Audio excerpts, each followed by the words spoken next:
going ahead for more sustainable and resilient growth of the sector. We now invite the views and the guidance of our Honourable Minister of Fisheries, Animal Husbandry and Dairy, Shri Purushottam Rupala ji. I request and invite the Honourable Minister for his address.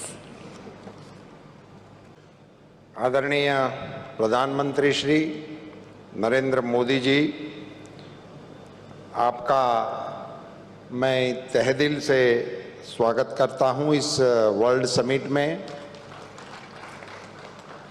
World dairy summit 2022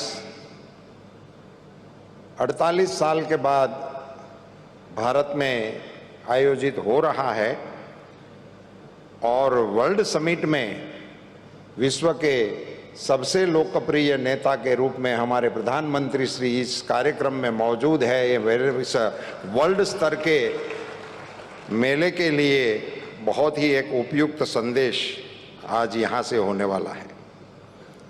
मंच पर विराजमान उत्तर प्रदेश के यशस्वी मुख्यमंत्री श्रीमान योगी आदित्यनाथ जी, मंत्रिमंडल में मेरे दोनों सहयोगी डॉक्टर बालियान जी, डॉक्टर मुरुगन जी, हमारे सांसद श्रीमान शर्मा जी,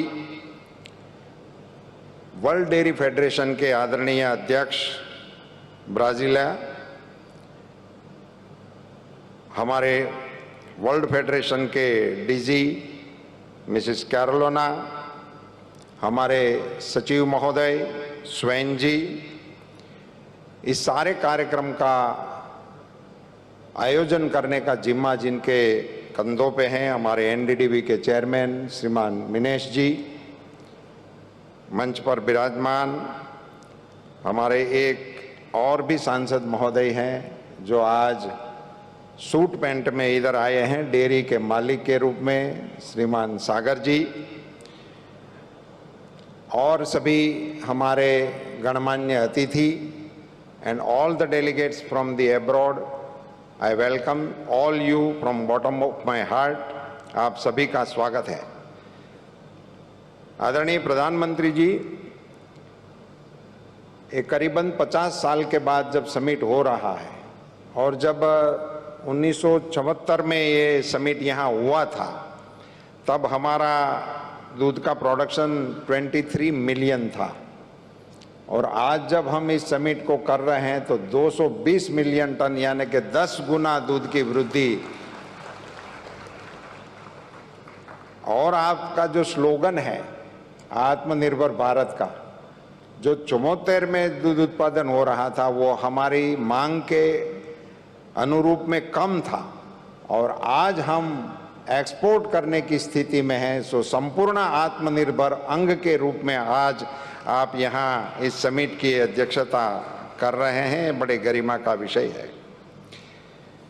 सब इस डेयरी का थीम है dairy for nutrition and livelihood. Nutrition के लिए और रोजगारी के लिए, अपनी चलाने के लिए, अपना जीवन यापन चलाने के लिए डेयरी का क्या प्रयोजन है, उसी पर ये थीम पर ये समिट का आयोजन किया गया है। मैं आपकी जानकारी के लिए बताना चाहूँगा सर, इसमें 24 जैसे सेशन होंगे जिसमें अलग अलग एक्सपर्टीज के द्वारा मार्गदर्शन दिया जाएगा, पैनल डिस्कशन होगा। 156 लोग इसमें अपनी बात रखेंगे, 156 लोग अपनी बात रखेंगे। इसमें से 89 लोग एब्रोड से आने वाले हैं, वो अपना विषय यहाँ रखेंगे।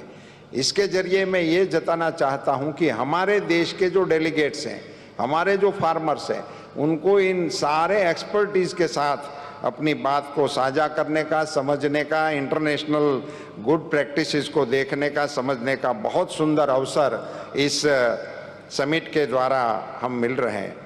हमारे देश में 8 करोड़ परिवार इस बिजनेस के साथ जुड़े हुए हैं, जो दूध उत्पादन के साथ जुड़े हुए हैं। हमारे देश में जो दूध उत्पादन होता है उसका मूल्य है 9.5 लाख करोड़। इतने मूल्य का दूध उत्पादन हम कर रहे हैं।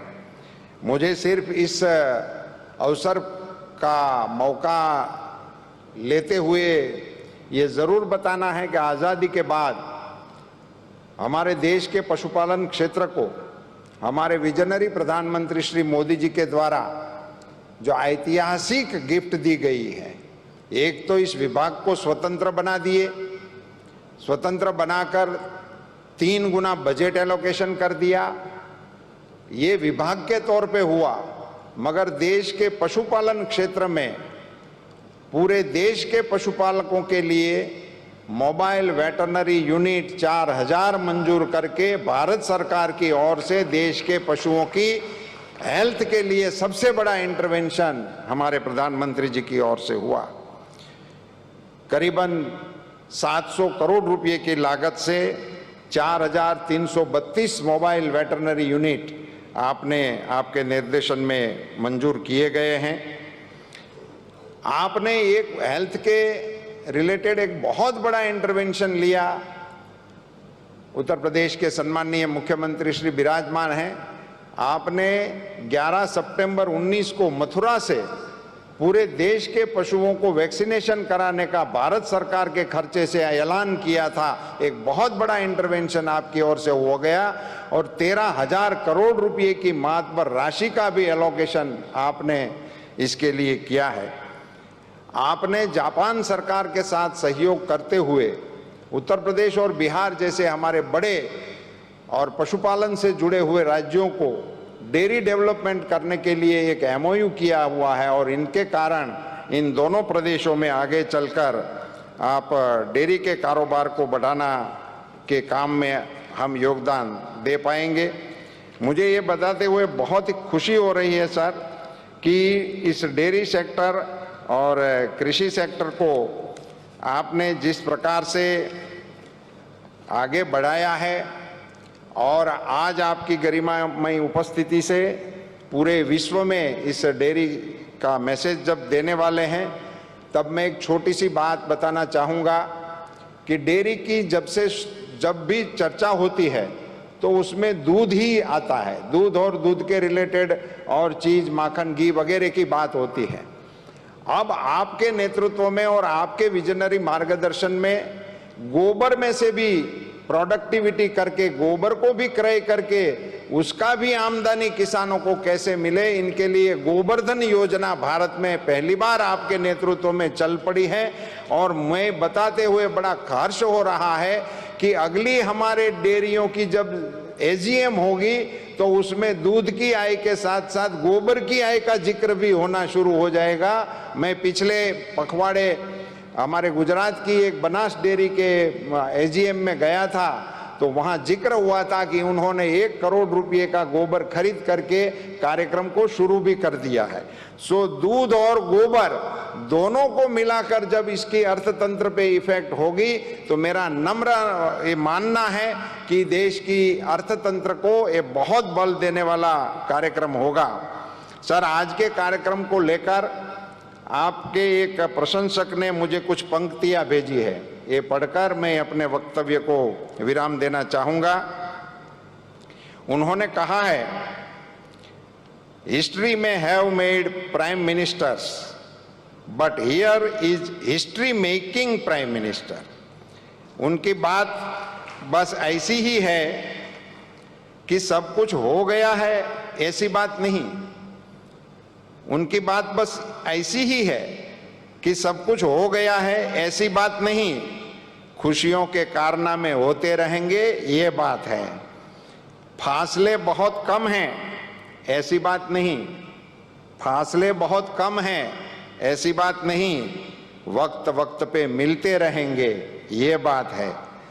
कंधे पे बोझ नहीं है, ऐसी बात नहीं। आत्मनिर्भर बनते जाएंगे, ये बात है। हम बार बार वार करेंगे, ऐसी बात नहीं, मगर दुश्मन डरते रहेंगे, ये बात है। राजा को नहीं प्रजा को माना, सिर्फ ऐसी बात नहीं। कर्तव्य पथ पर चलते रहेंगे, ये बात है। ये पंक्तियां आपको समर्पित करते हुए आपके नेतृत्व में जब भारत का अर्थतंत्र 6वीं पायदान से आगे बढ़कर 5वीं पायदान पर इंग्लैंड को पीछे रखते हुए विश्व के अर्थतंत्र के समक्ष एक बहुत ही शक्तिशाली अर्थतंत्र के रूप में उभर रहा है। आपके नेतृत्व में देश और दुनिया को भी मार्गदर्शन मिलता रहेगा। इन्हीं शब्दों के साथ पुनश्च आदरणीय प्रधानमंत्री जी का, उत्तर प्रदेश के सम्माननीय मुख्यमंत्री जी का और मंच पर विराजमान सभी महानुभावों का और आप सभी का तहे दिल से स्वागत है। धन्यवाद। जय Hind.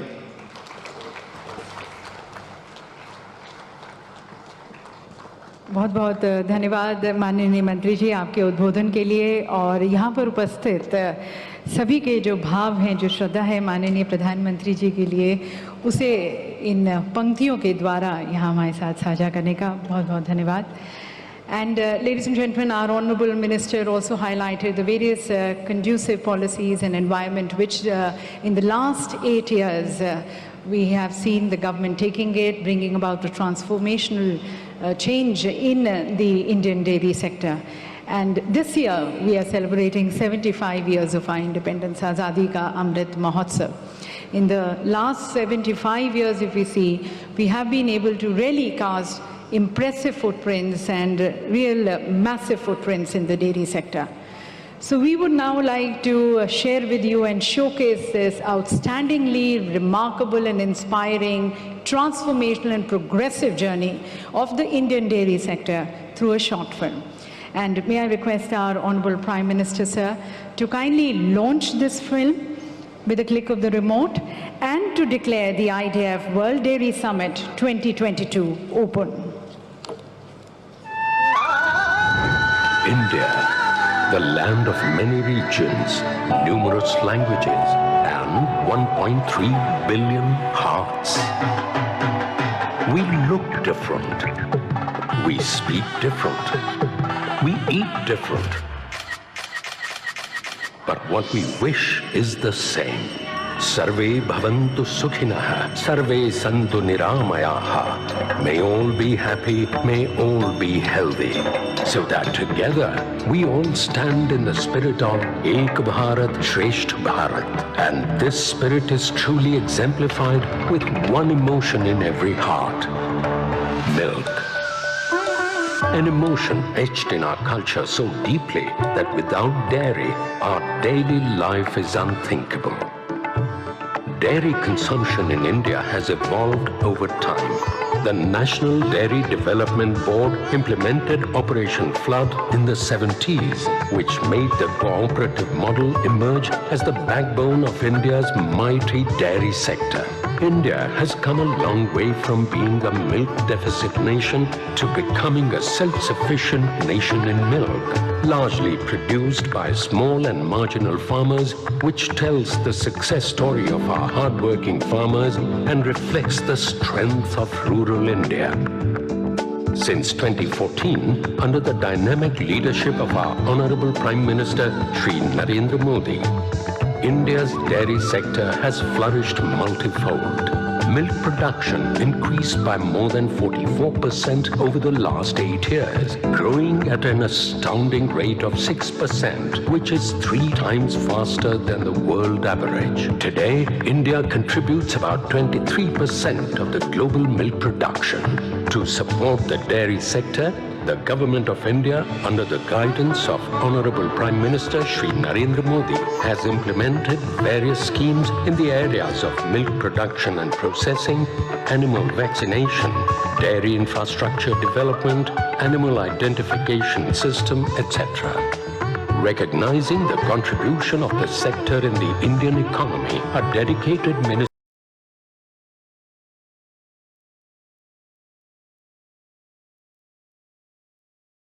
of Fisheries, Animal Husbandry and Dairying and Ministry of Cooperation have been created.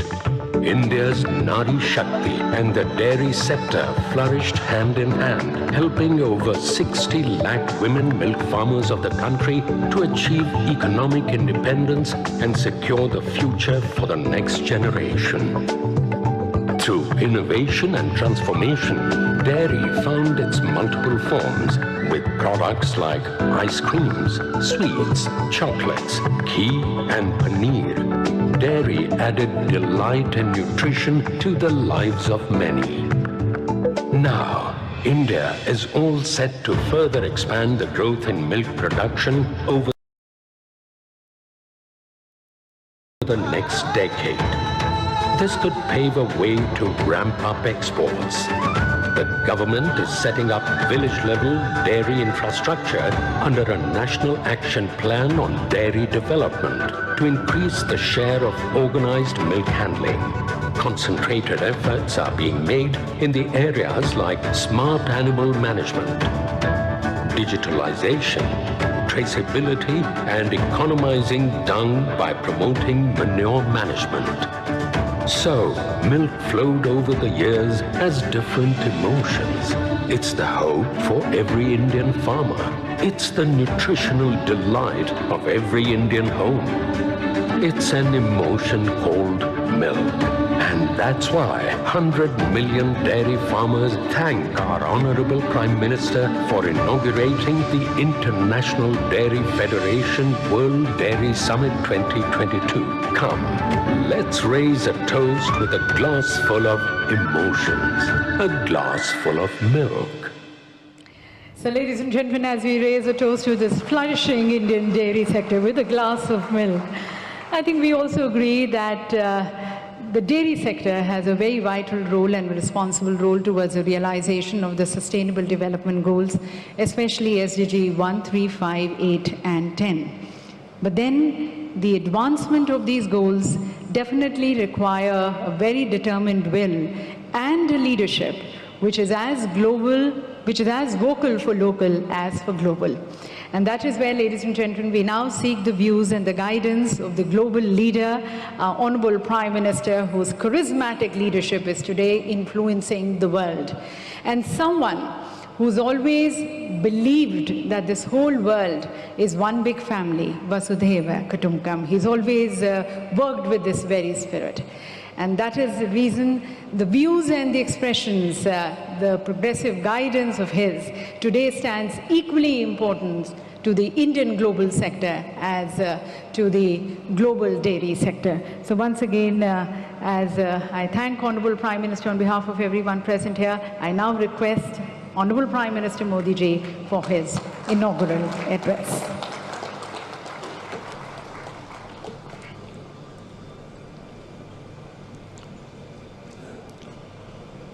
Uttar Pradesh के लोकप्रिय मुख्यमंत्री योगी आदित्यनाथ जी,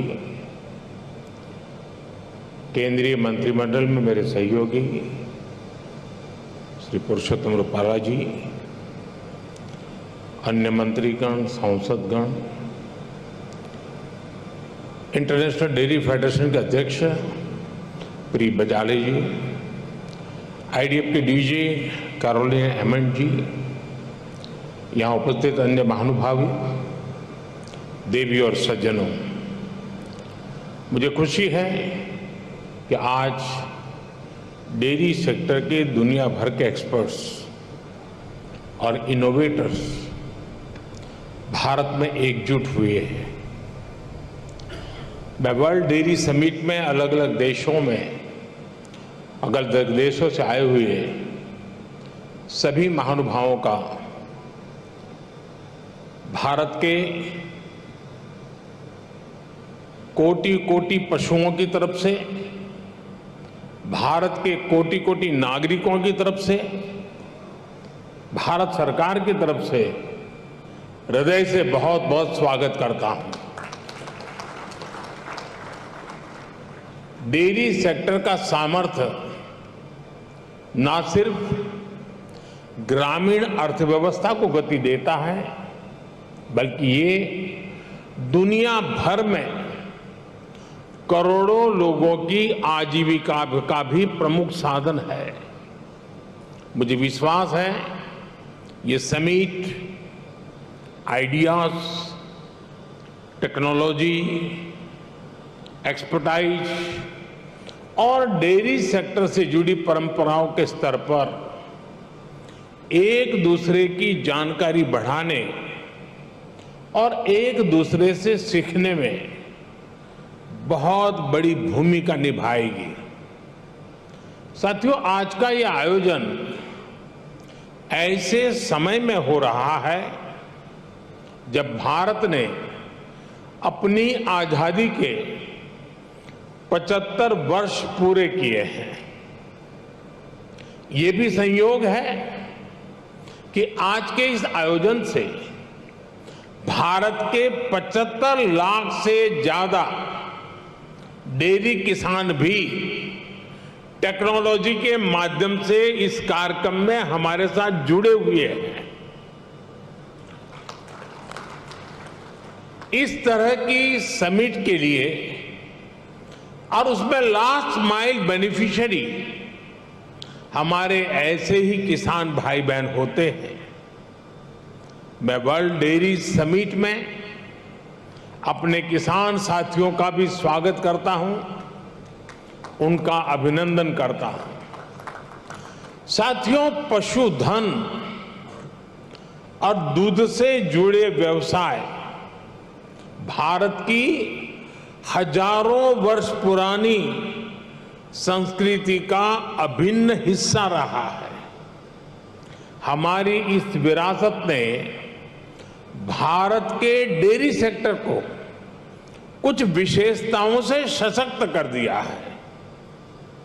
इस समिट में दूसरे देशों से जो एक्सपर्ट आए हैं, मैं उनके सामने इन विशेषताओं का विशेष रूप से उल्लेख करना चाहता हूं।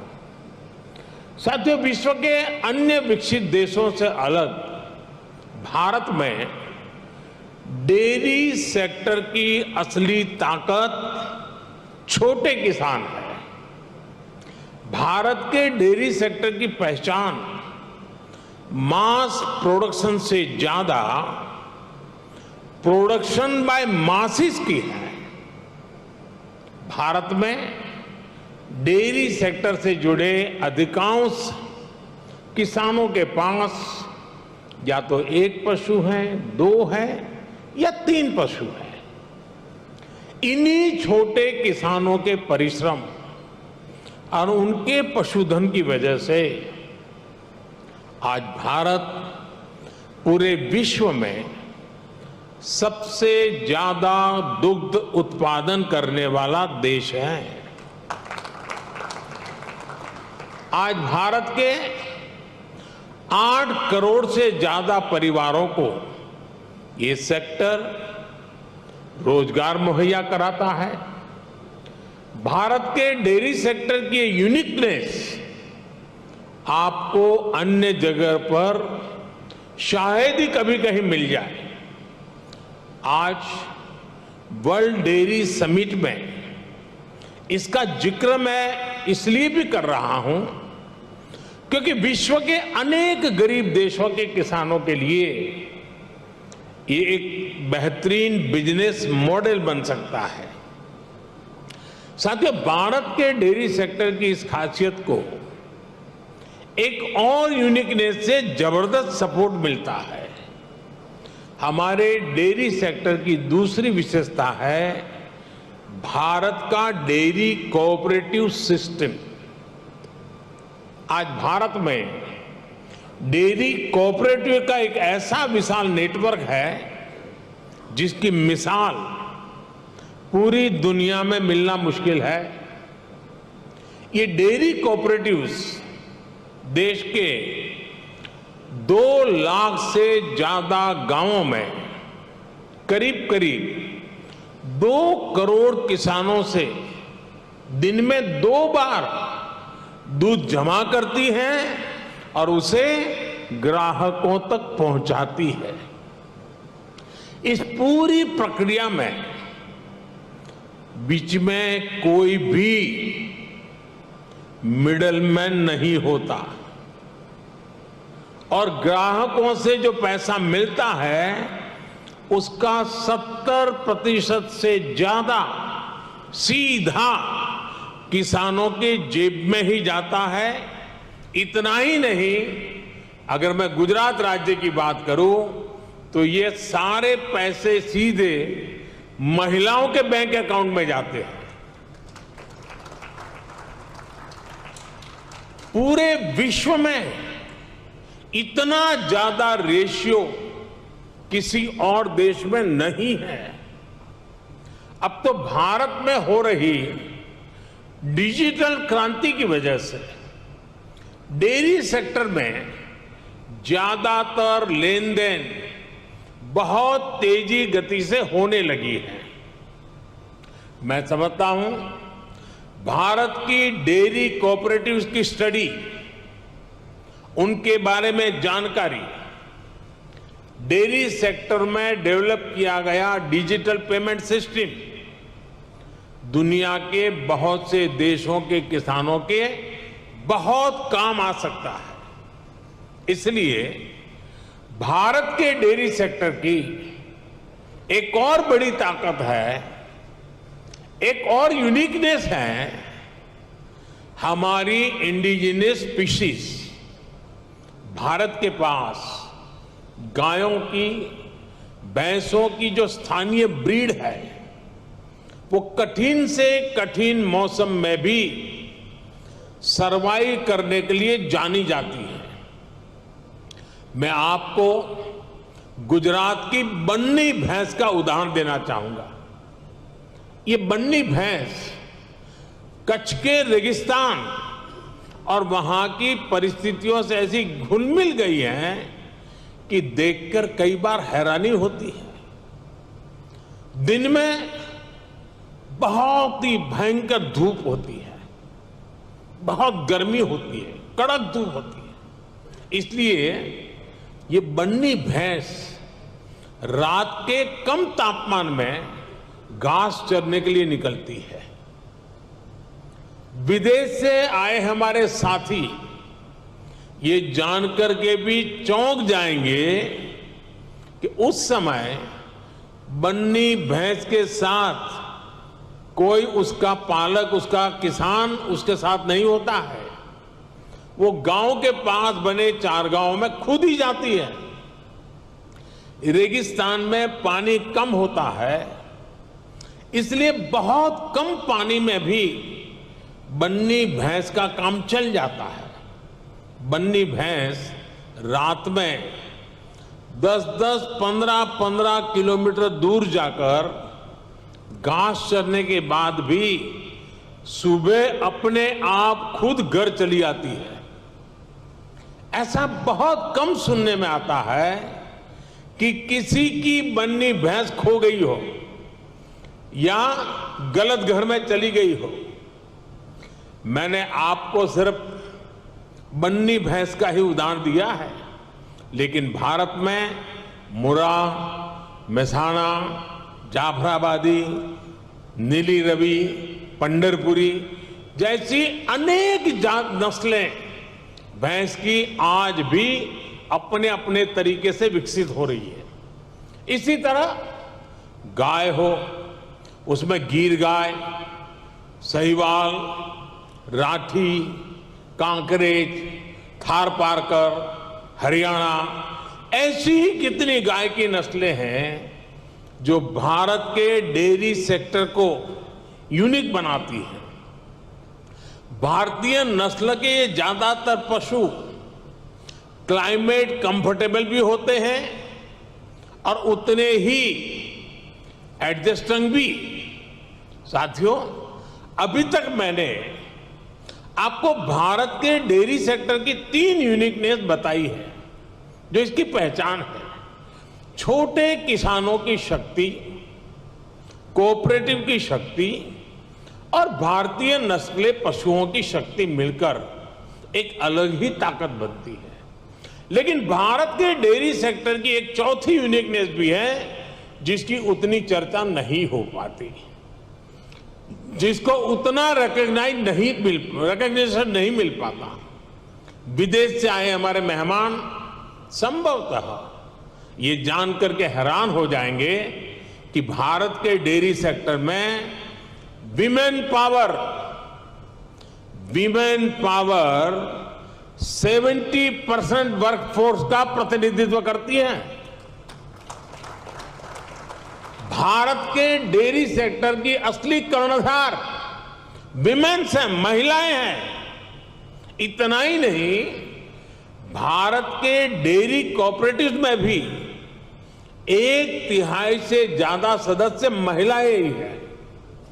आप अंदाजा लगा सकते हैं, भारत में जो डेयरी सेक्टर 8.5 लाख करोड़ रुपए का है, जिसकी वैल्यू धान और गेहूं के कुल प्रोडक्शन से भी ज्यादा है, उसकी ड्राइविंग फोर्स भारत के ग्रामीण क्षेत्र में रहने वाली महिलाएं हैं, हमारी माताएं हैं, हमारी बेटियां हैं।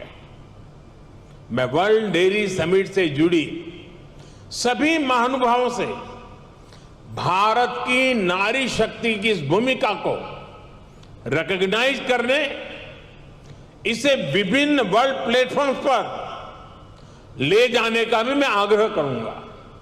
साथियों, 2014 के बाद से हमारी सरकार ने भारत के डेयरी सेक्टर के सामर्थ्य को बढ़ाने के लिए निरंतर काम किया है। आज इसका परिणाम मिल्क प्रोडक्शन से लेकर किसानों की बड़ी आय में भी नजर आ रहा है। 2014 में भारत में 146 मिलियन टन दूध का उत्पादन होता था। अब ये बढ़कर 210 मिलियन टन तक पहुंच गया है, यानी करीब करीब 44% की वृद्धि। आज पूरे विश्व में मिल्क प्रोडक्शन 2% की रफ्तार से बढ़ रहा है, जबकि भारत में इसकी रफ्तार 6% से भी ज्यादा है।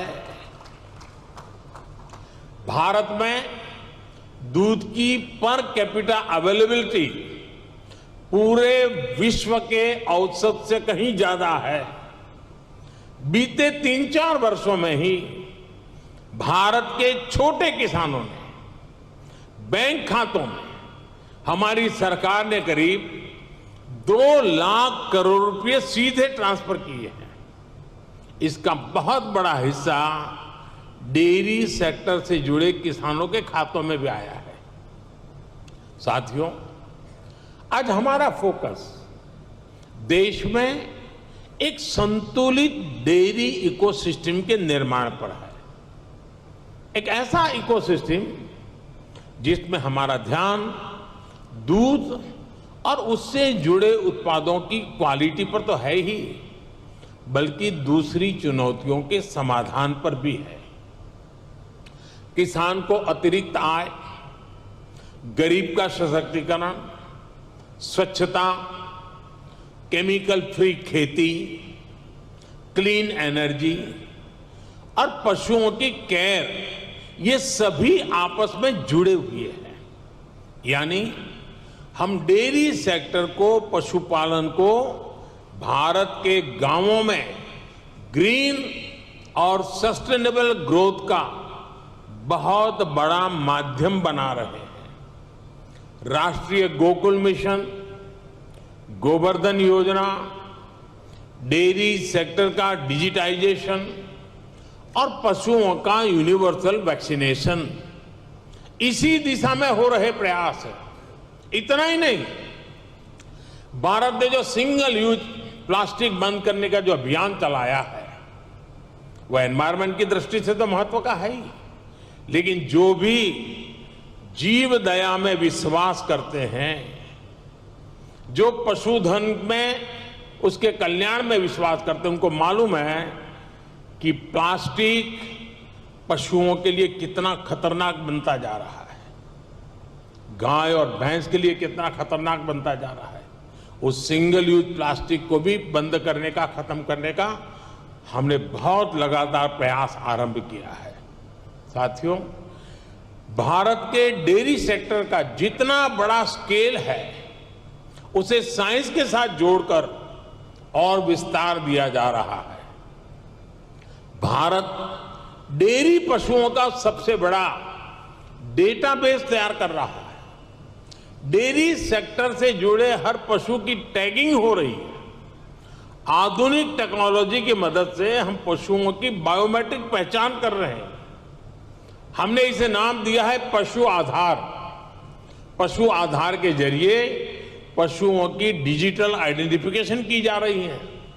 जिससे उनकी सेहत पर नजर रखने के साथ साथ डेयरी प्रोडक्ट से जुड़े मार्केट को विस्तार देने में मदद मिलेगी। साथियों, आज भारत का बहुत बड़ा फोकस पशुपालन के क्षेत्र में उद्यमशीलता को, एंटरप्राइज को बढ़ावा देने पर भी है। डेयरी सेक्टर से जुड़े छोटे किसानों की ताकत को हम फार्मर प्रोड्यूसर ऑर्गेनाइजेशंस और महिलाओं के सेल्फ हेल्प ग्रुप के माध्यम से एकजुट कर रहे हैं, इनको बड़ी मार्केट फोर्स बना रहे हैं। अपने युवा टैलेंट का उपयोग हम एग्रीकल्चर और डेयरी सेक्टर्स में स्टार्टअप्स के निर्माण में भी कर रहे हैं। आपको ये जानकर भी अच्छा लगेगा कि भारत में बीते 5-6 साल में एग्रीकल्चर और डेयरी सेक्टर में 1000 से अधिक स्टार्टअप्स बने हैं। साथियों, भारत किस तरह अनोखे प्रयास कर रहा है उसका एक उदाहरण गोबर धन योजना भी है। अभी हमारे रूपाला जी ने गोबर का इकोनॉमी में बढ़ता महत्व का वर्णन किया था। आज भारत में पशुओं के गोबर से बायोगैस और बायो सीएनजी बनाने का एक बहुत बड़ा अभियान चल रहा है। हमारी कोशिश है कि डेयरी प्लांट्स अपनी जरूरत की अधिकतर बिजली गोबर से ही पूरी करें।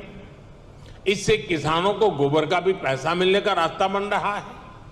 इस प्रक्रिया में जो ऑर्गेनिक खाद बनती है उससे किसानों को खेती के लिए एक सस्ता माध्यम मिल जाएगा।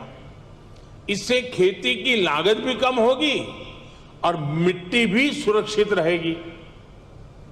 भारत में आज नेचुरल खेती पर, नेचुरल फार्मिंग पर भी अभूतपूर्व बल दिया जा रहा है, जिसमें पशुओं की बहुत बड़ी भूमिका है।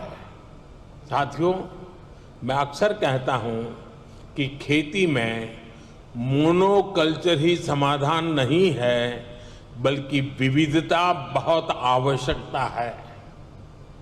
ये पशुपालन पर भी लागू होता है। इसलिए आज भारत में देसी नस्लों और हाइब्रिड नस्लों दोनों पर ध्यान दिया जा रहा है। इससे जलवायु परिवर्तन से होने वाले नुकसान की आशंकाओं को भी कम किया जा सकेगा। साथियों, एक और बड़ा संकट पशुओं को होने वाली बीमारियों का है। पशु जब बीमार होता है तो एक किसान के जीवन को प्रभावित करता है, उसकी आय को प्रभावित करता है। ये पशुओं की क्षमता, उसके दूध और इससे जुड़े दूसरे उत्पादों की क्वालिटी पर भी असर डालता है। इसलिए भारत में हम पशुओं के यूनिवर्सल वैक्सीनेशन पर भी बल दे रहे हैं। हमने संकल्प लिया है कि 2025 तक हम 100% पशुओं को फूट एंड माउथ डिसीज और ब्रुसेलोसिस की वैक्सीन लगाएंगे। हम इस दशक के अंत तक इन बीमारियों से पूरी तरह से मुक्ति का लक्ष्य लेकर चल रहे हैं। साथियों, आज आपके बीच चर्चा करते हुए मैं डेयरी सेक्टर के सामने आई सबसे ताजा चुनौती का भी जिक्र करूंगा। पिछले कुछ समय में भारत के अनेक राज्यों में लंपी नाम की बीमारी से पशुधन की क्षति हुई है। विभिन्न राज्य सरकारों के साथ मिलकर केंद्र सरकार इसे कंट्रोल करने की पुरजोश कोशिश कर रही है। हमारे वैज्ञानिकों ने लंपी स्किन डिसीज की स्वदेशी वैक्सीन भी तैयार कर ली है। वैक्सीनेशन के अलावा जांच में तेजी लाकर पशुओं की आवाजाही पर नियंत्रण रखकर उस बीमारी को काबू करने की कोशिश की जा रही है। साथियों, पशुओं का वैक्सीनेशन हो या फिर दूसरी टेक्नोलॉजी, भारत पूरी दुनिया के डेयरी सेक्टर में कंट्रीब्यूट करने के लिए और सभी साथी देशों से सीखने के लिए हमेशा तत्पर रहा है। भारत ने अपने फूड सेफ्टी स्टैंडर्ड्स पर भी बहुत तेजी से काम किया है। आज भारत लाइव स्टॉक सेक्टर के लिए एक ऐसे डिजिटल सिस्टम पर काम कर रहा है जो इस सेक्टर की एंड टू एंड एक्टिविटीज को कैप्चर करेगा। इससे इस सेक्टर में सुधार के लिए जरूरी सटीक जानकारी मिल पाएगी। ऐसी ही अनेक टेक्नोलॉजी को लेकर जो काम दुनिया भर में हो रहे हैं उसको ये समिट अपने सामने रखेगी। इससे जुड़ी एक्सपर्टाइज को हम कैसे शेयर कर सकते हैं, इसके रास्ते सुझाएगी।